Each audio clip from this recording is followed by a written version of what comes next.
And let's finish Mary Poppins in Cherry Tree Lane. Mary Poppins stooped and picked up the top. "It's time," she said quietly.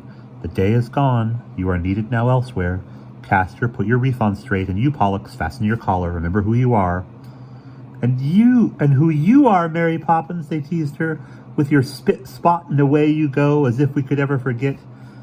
They gathered their loads of green stuff to them. "Till next year, Jane and Michael," they cried, "we'll be coming to get more. We'll be coming to get more colt's foot." They flung up shining hands as they spoke, and then, like the day, they were gone. "And another pair of gloves," said the fox. "More barley sugar," the bear bumbled. "Parsley," the one word came from the hare, and they too disappeared.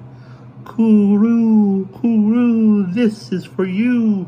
The great bird swooped to Mary Poppins, stuck a wing feather into her hat, and then became air and starlight. Mary Poppins straightened the glowing feather and glanced at Orion. "Do not linger," she warned him. "Linger longer, Lucy, linger longer, Lou. How I long to linger longer you." Orion sang tunelessly and gave her a rueful glance. "Don't worry, I'll be where I belong, just as that fellow said. But to leave all this," he flung out his arms as if to embrace the whole width of the park. "Oh well, the law's the law, but it's no easy thing to obey it." He gobbled up his remaining cherries, spat out the stones on the chamomile lawn, and took her hand and kissed it. "Fare thee well, my fairy fay," he said gruffly, and then, like a candle blown out, he was there no longer. "Next year!" cried Jane and Michael shrilly to the emptiness as he left. And at that the park keeper leapt to his feet. Now, he cried. "They can have them now. All they want and more." "No, now," he cried. "They can have them now. All they want and more." In a frenzy, he dashed from bed to bed, plucking green branches of every kind and tossing them into the air. "Take them! All that the bylaws be! Rosemary for remembrance, mister! All the fodder you need, lads, for the horse, foxgloves for Foxy, sweet savours for the beasts and the birds." He flung the herbs wildly toward the sky, and to the surprise of Jane and Michael, not a leaf, not a branch came down, except a small spray of something that Mary Poppins caught in her hand and tucked into her belt. "Forgive me, my friends, I didn't recognize you." "Or I didn't recognize you," the park keeper called to the nothingness. "And I didn't recognize myself neither.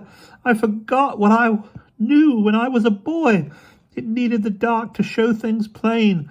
But I know who you are now, all of you, and I know who I am, Orion, sir. Cucumber or no cucumber, I'm the park keeper, with or without my hat."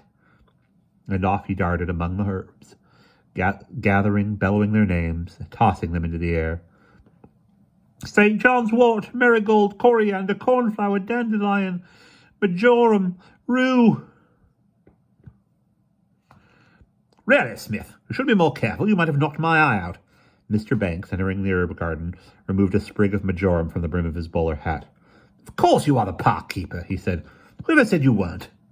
The park keeper took no notice. On he went madly, tossing and yelling. "Good King Henry, rampion sage, sweet Cicely, rocket, basil." Up into the air went leaves and flowers, and none of them came down. Mr. Banks stared after him. "What's he doing, throwing herbs around? A park keeper, breaking the bylaws? The poor chap must have lost his wits."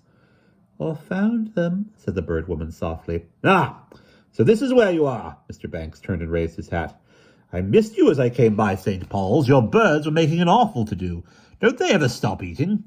And no one was there to take my tuppence, so now, of course, they're starving. Well, what are you all doing here?" He held out his arms to his children. "A midsummer picnic, I presume? You might have left me a sausage roll." He picked up a discarded piece of pastry and munched it hungrily.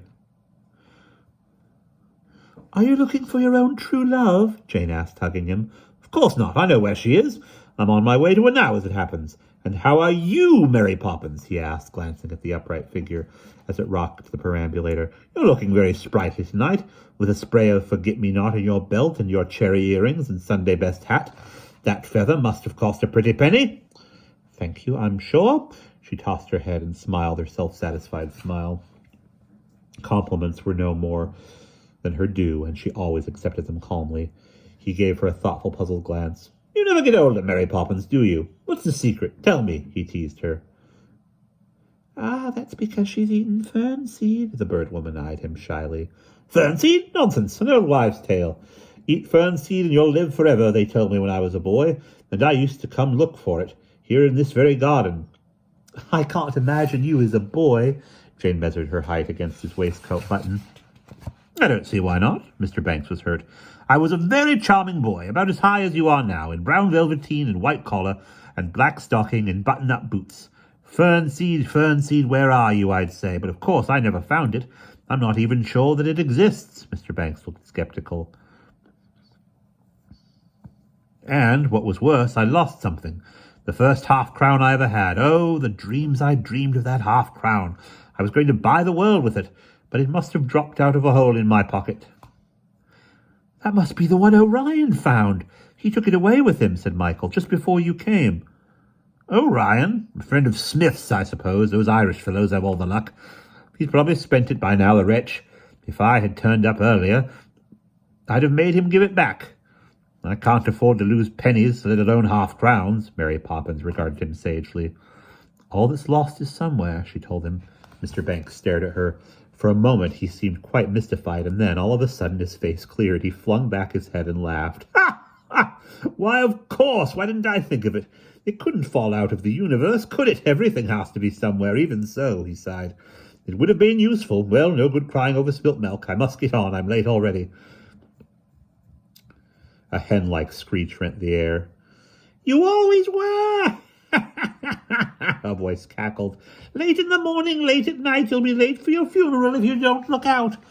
Mr. Banks peered through the dusk and saw, half hidden by the elder tree, a little old woman in a black coat covered with, could it be, 3-penny bits, and beside her 2 large formless shapes that might or might not be younger ladies. It was true, he had to admit it. He was in the habit of not being on time, but how did this old person know it, and what right had she, a complete stranger, to meddle in his affairs? Well, he began defensively, I'm a busy man, I'll have you know, making money to keep my family, often working late at the office. It's hard to wake up in the morning. Early to bed, early to rise, makes a man healthy, wealthy, and wise, I said to Ethelred, the unsteady butt. Of course, he wouldn't listen. Ethelred the unsteady? Mr. Banks was astonished, but he was around 10 to 100 or something. She's dotty, poor thing, he thought to himself. I must humor her. And what about Alfred the Great, he asked. Was he a friend of yours, too? Ha! He was worse than Ethelred. Promised to watch my cakes, he did. No need to move them, I said to him. Just keep the fire going and watch it. What did he do? Piled up the logs and then forgot. Just sat there brooding over his kingdom while my gingerbread stars were cooked to a crisp. Gingerbread stars? Whatever next, really, Mr. Banks told himself. Mary Poppins certainly had a gift for making peculiar friends. Well, never mind, he said soothingly. You've still got the real stars, haven't you? They can't get cooked or moved from their places. He ignored her scream of mocking laughter as he glanced up at the sky. Ah, there's the first one. Wish on it, children. And another. They're coming thick and fast. Good Lord, they're so bright tonight. His voice was soft with rapture. Starlight, star bright, he murmured. It's as though they were having a party up there. Polaris, Sirius, the heavenly twins, and where is... Ah, yes, there he is. I could always tell him by his belt. And it's 3 great stars in a row. Great heavens! He gave a start of surprise. There are 4 in a row. My eyesight's failing. Jane, Michael, can you see it? An extra star beside the others? Their eyes followed his pointing finger, and sure enough, faint and small, there was something, not perhaps to be claimed as a star, and yet a something. They blinked at it, half afraid to believe, but even so, half believing. I think I see it, they both whispered. They did not dare to be sure. Mr. Banks threw his hat into the air. He was beside himself with joy. A new star! Clap your hands, world, and I, George Banks of number 17, Cherry Tree Lane, have been the first to spot it. But let me be calm. Yes, calm's the word. Let me be calm, composed, and placid. But, far from being any of those, he was feverish with excitement. I must go at once to the Admiral and ask for the use of his telescope. Verify it. Tell the Astronomer Royal. You'll find your way, won't you, Mary Poppins? This is important, you understand. Good night, Mrs. Smith. He bowed to the bird woman. And good night to you, madam, Corey, said Mrs. Corey, grinning. Mr. Banks, already streaking away, stopped dead in his tracks. When had he heard that name before? He stared at the oddity before him and turned, for some reason, to Mary Poppins. The two women were regarding him gravely, silent and motionless, as pictured figures in a book, looking out from the page. Suddenly, Mr. Banks was flooded with a sense of being somewhere else, and also of being somewhere else, who was at the same time, and also of being someone else who was at the same time himself. White-collared and velvet-suited, he was standing on tiptoe in button-up boots, his nose just reaching a glass-topped counter, over which he was handing to someone he could hardly see a precious threepenny bit. The place smelt richly of gingerbread. An ancient woman was slyly asking, "What will you do with the gold paper?" And a voice that seemed to be his own was saying, "I keep them under my pillow." "Sensible boy," the old creature croaked, exchanging a nod with someone behind him, someone wearing a straw hat with a flower or two springing from it. "George, where are you?" Another younger voice cried his name. "George! George!" And the spell was broken. With a start, Mr. Banks returned to the herb garden and all familiar things. It had been nothing, he told himself, a moment's madness, a slip of the mind. "Impossible!" He laughed nervously as he met Mary Poppins' glance. "All things are possible," she said primly. His eyebrows went up. Was she mocking him? "Even the impossible?" he asked, mocking her in return. "Even that," she assured him. "George!" called the voice. "George!" The calling voice held a note of panic. "I'm here," he answered, "safe and sound." He turned away from the moonstruck moment, the trance, the dream, whatever it was. After all, he thought, it's Midsummer's Eve. One expects to be bewitched. "Oh, George!" cried Mrs. Banks, wringing her hands. "The children are off on a supper picnic and I can't find them. I'm afraid they are lost." He strode toward the fluttering shape that was crossing the lawn toward them. "How could they be lost? They're with Mary Poppins. We can trust her to bring them home. For you're coming with me, my true love. Wonderful news. Guess what it is? I think I've discovered a new star, and I want to look at it through a spyglass. If it's true, I'll be made stargazer in chief, and you shall be the Queen of May." "Don't be silly, George," she giggled. "You and your stars. You're always making fun of me." But she didn't mind him being silly, and she liked being called his true love. Admiral, wait for us. We want to look through your telescope." Mr. Banks's voice, a fading echo, came floating back to the herb garden, and at the same moment the chorus of singers by the lake came to the end of their song. "Two, two was a lily-white boys, a-clothed all in green, oh, one is one and all alone, and evermore shall be so." "Evermore," the bird woman muttered, glancing up at the sky. "Well, I must be getting along. I've a dish of Irish stew on the hob, and he'll be hungry when he gets home." She nodded in the direction of the park keeper, who was still tossing twigs and branches and crying their names to the air. Good King Henry, mistletoe, lovage, all you want, sir and lads." And none of them came down. "Come, Arthur," said Mrs. Turvey. "It's time we were getting home." "If we have a home," grumbled Mr. Turvey, still very down in the dumps. "What about fire and earthquakes, Topsy? Anything could have happened." "Nothing has happened to it, you'll see. Come to tea on Thursday, Mary. Things will be better then." Mrs. Turvey led her husband away, guiding him through the shadows. "Wait for me, Mrs. Smith, my dear." Mrs. Corey gave her bird-like shriek. The threepenny bits on her coat were a twinkle, and the spot on her collar where the bear had touched her now shone like a glowing button. "I have to get my beauty sleep, or what will Prince Charming say? Tee-hee." She grinned to her two large daughters. "Stir your stumps, Fanny and Annie," she said. "Come home and stuff some herbs under your pillows. Sow bread and cuckoo's meat might do the trick, and perhaps I'll get you off my hands. Handsome husbands, and 10,000 a year. Shake a leg, you galumphing giraffes. Pull up your socks, skedaddle." She made a curtsy to Mary Poppins, who received it with a gracious bow. Then away she went, prancing in her elastic boots, between her plodding daughters, with the bird woman sailing along beside them like a full-rigged ship on the grass. The herb garden, so lately full of light and movement, was now a pool of darkness. "Jane, take your top," said Mary Poppins. "It's time, too, we were going home." And the many-colored tin planet that hummed and spun so harmoniously was stowed away with the picnic things, silent and motionless, as Jane swung the basket from her hand. Michael looked round at his string bag and suddenly remembered. "I've nothing to carry, Mary Poppins," he complained. "Carry yourself," she told him briskly, as she turned to the perambulator and gave it a vigorous push. "Step along, please, and best foot forward."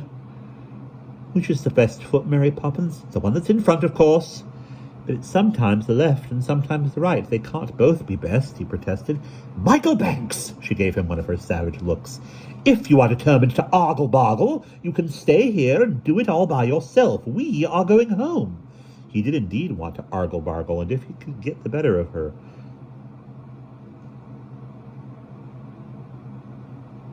But he knew that she always won in the end, and anyway, it would be no fun to argue with the empty air, since it could not answer back.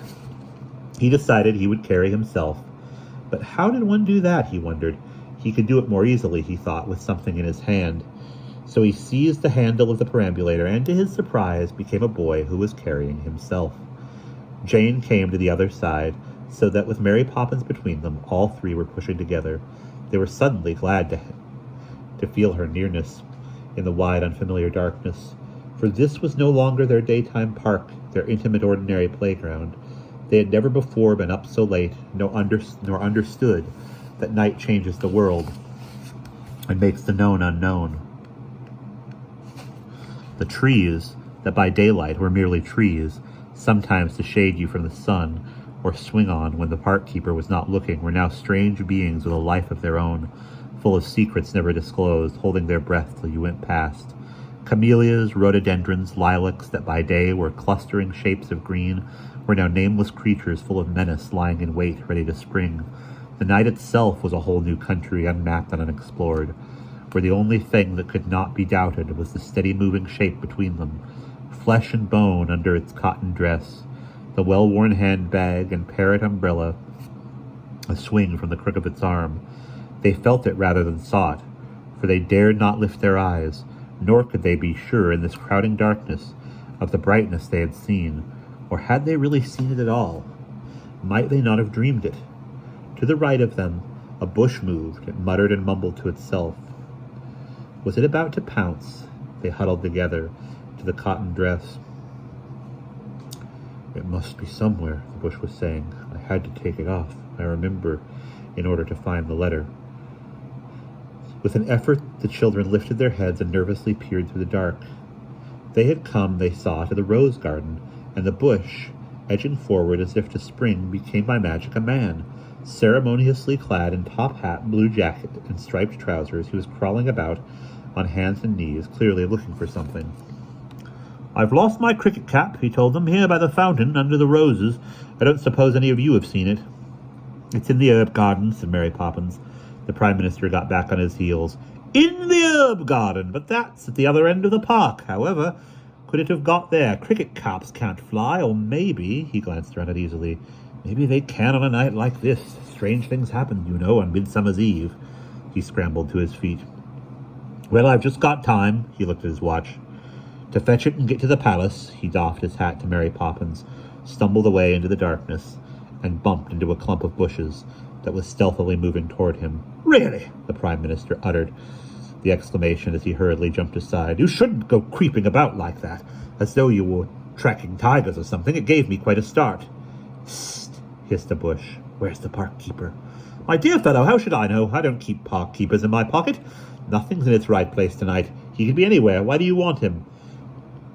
The clump shuffled nearer and became the Lord Mayor and 2 aldermen. Their robes were looped up round their waists, and their bare legs shone whitely in the dark. "That's just it. I don't want him. We need to get safely out of the park without him getting his eyes on these." The Lord Mayor drew back a fold in his cloak and revealed a large glass jam jar. "Tiddlers, you'll catch it if he finds you, the Lord Mayor, breaking his own bylaws. Ask that lady over there." The Prime Minister nodded at Mary Poppins. "She told me where to find my cap, and I must be off to get it. Good night." The Lord Mayor turned. "Why, it's you, Mary Poppins. How fortunate." He glanced warily and tiptoed over the grass. I wonder, he whispered into her ear, if by any chance you've come across... The park keeper? Mary Poppins inquired. Shh, not so loud, he might hear you. No, he won't, she favored him with a sphinx-like look. He's far away at the end of the park. Gooseberry bush or no gooseberry bush, she was not going to disclose the fact that the park keeper, if only for tonight, was letting bylaws be. Splendid! The Lord Mayor beckoned the aldermen to him. We can nip off home along the lane and help ourselves, he winked at them. To a cherry or two as we go. I think you will find they have all been picked, Mary Poppins informed him. What, all? The three were scandalized. Vandalism, we must speak to the king. What can the world be coming to? They spoke to each other in outraged whispers as they scurried off with the jam jar. The perambulator creaked on its way. Tall, ghostly shapes loomed up before it and turned into swings as it came nearer. A thick black shadow went past, sneezing, and then revealed itself as Ellen, who, wrapped in the policeman's jacket, was being escorted home. Another moved out from among the trees and was seen to be a solid mass comprising Miss Lark and the professor, with two dogs huddling against them as though anxious not to be seen. Good night, all, chirruped Miss Lark as she spied the little group. And what a good night, she waved at the sky. Did you ever see such sparkle, Professor? The professor tilted back his head. Dear me, someone seems to be setting off fireworks. Can this be the 5th of November? Good night, called Jane and Michael shrilly, and looked for the first time upwards. They had been so intent on the darkness around them and the changes the night had wrought in the earth, that they had forgotten the sky. But the blaze above them of stars that bent so bright and near, the party evidently in full swing, that too was the work of the night. True, the night had created the frightening shapes, but then, as though to make amends, had changed them into familiar figures. And what but the night was bringing them? With each turn of the perambulator's wheel, each best foot, left or right, thrust forward to the place from which they had started. Ahead of them, beyond the line of cherry trees, lights began to appear, not so bright as the ones above, but for all that bright enough. It seemed as though each house in the lane, leaning so closely to the next, had lit itself from its neighbor. There were constellations both below and above.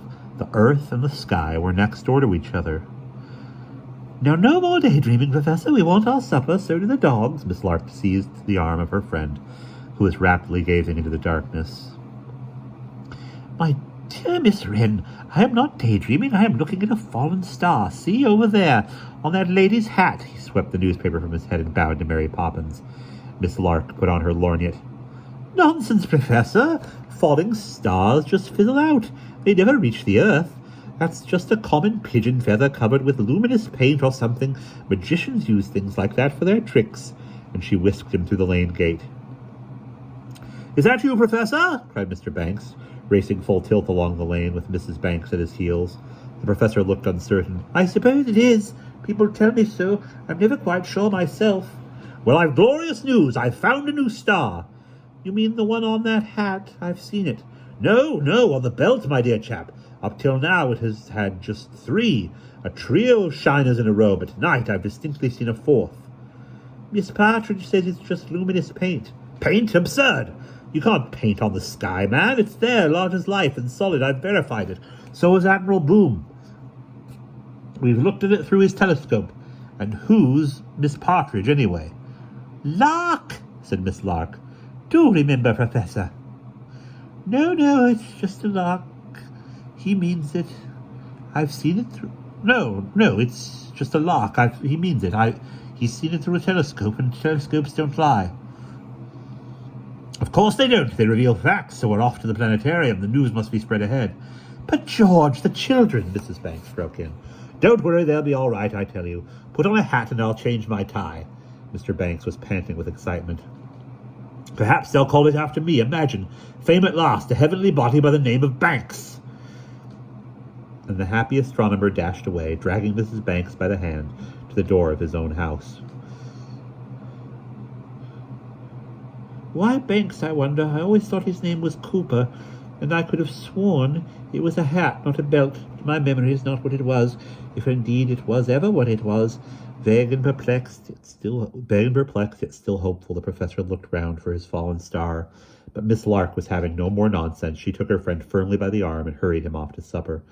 The professor, however, need not have worried. His memory was what it had been. His fallen star, even now, was making its way toward the lane gate. The feather glowed among the daisies, and its light was reflected in the pears of cherries that hung below the hat brim. Jane and Michael looked up at it, and then from the feather to the sky, half dazzled by the resplendent light. They searched for and found what they sought. Ah, there, they needed no telescope to tell them. Among the celestial ornaments, Orion's belt gleamed on its unseen wearer. 3 large stars in a slanting line, and beside them, small, modest, but bright as a glowworm, a 4th piece of bric-a-brac. Neither the feather nor the extra star had been where they were had been there when they set out. Their adventure had indeed been true. At last they could not believe it. And meeting Mary Poppins' eye, they knew she knew what they knew. All things indeed were possible. Skylight upon an earthly hat brim, earthlight upon a sky girdle. They craned their necks as they straggled beside her and gazed at the conflagration. How was the party going, they wondered? Was someone strutting in his newfound sparkle, another boasting of his elegant mittens, the other displaying their treasure trove? And was there anyone up there to remind them, with a toss of the head, that handsome was as handsome did? No, there was only one such person, and she was walking between them. Behind them, Mr. Twiggly's bird burst into song again. Before them lay the lane gate, and as the perambulator creaked toward it, they could see a necklace of shining windows beyond the cherry trees. The front door of number 17, left open by their excited parents, threw a long light down the garden path, as if to welcome them. "Mary Poppins," said Jane as they pushed their way on the last lap of the day's excursion. "What will you do with your earrings?" "Eat them," said Mary Poppins promptly, "along with a cup of strong tea and a slice of buttered toast." What else were cherries for, after all?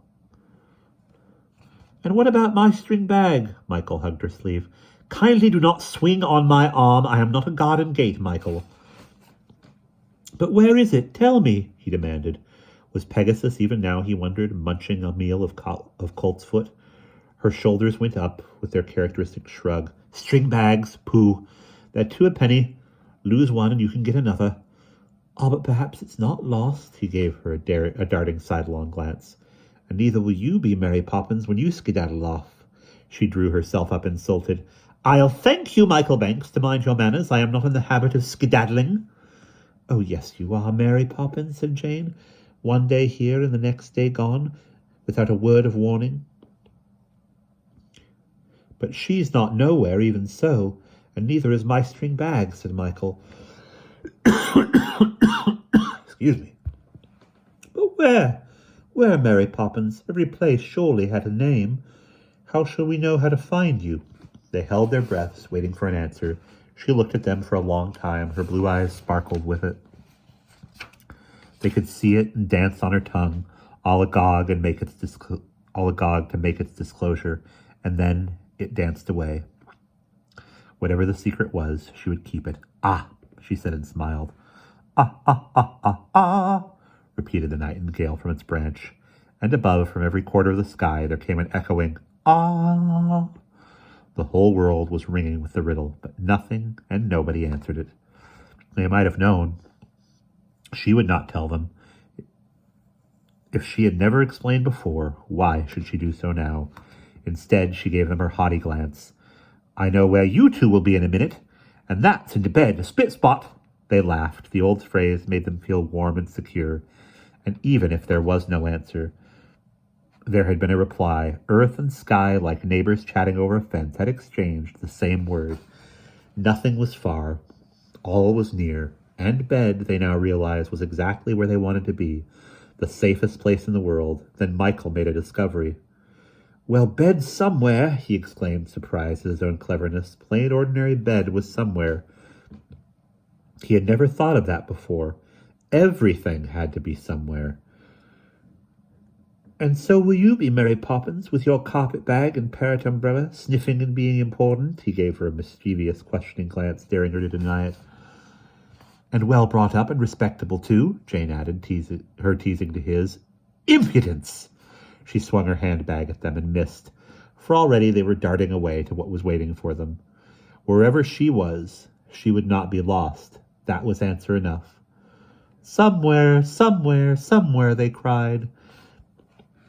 And leaving the dark park behind, they ran laughing across the lane, through the gate and up the path and into the lighted house. And that is the end of Mary Poppins and Cherry Tree Lane.